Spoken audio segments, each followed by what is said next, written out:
సూర్య.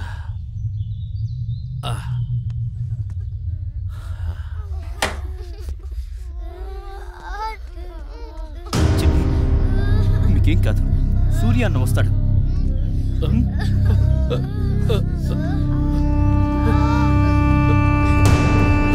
పిల్లలేంటి ఇలా ఉన్నారు? ఈ దెబ్బలు ఎలా తగిలాయి? ఇలాగే జరుగుతుందని నాకు ముందే తెలుసు.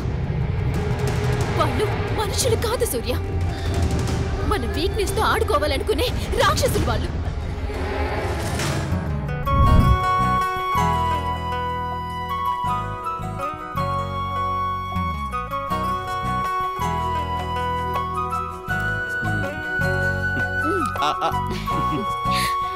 నోడతారు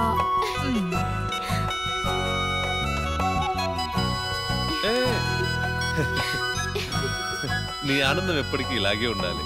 ప్రపంచంలో ఉండే ఆనందం అంతా మా చెల్లికే దక్కాలి. నువ్వు జీవితాంతం ఇలాగే నవ్వుతూ ఉండాలి. నువ్వెప్పుడు ఇలా నవ్వుతూ ఉండాలి. థ్యాంక్ యూ అన్నయ్య. ఏంటి ఆశీర్వాదంతో సరిపోతుందా? రాఖీ కట్టాక అన్నయ్యని గిఫ్ట్ అడగవా? అవునన్నయ్య, నా రాఖీ గిఫ్ట్ ఏది? ఈ రోజు నువ్వు రాఖీ కట్టావు, నీకు డబ్బులు ఇవ్వను, స్వర్గంలో ఉన్న అమ్మ నాన్న కోరిక తీరుస్తాను. ఏంటో చెప్పు.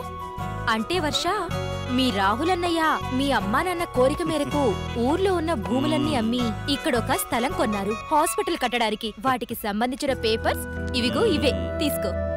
తీసుకో.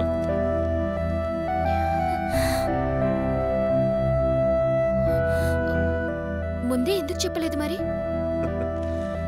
ఈ రోజు కోసమే చాలా రోజుల నుంచి వెయిట్ చేశాను. ఈ రోజు అమ్మ నాన్న కోరిక తీరబోతుంది. పదండి పదండి, పూజారి గారు వచ్చేస్తారు. నీ చేతుల మీద పూజ జరగాలి. ఓకేనా? పదండి పదండి. పదండి.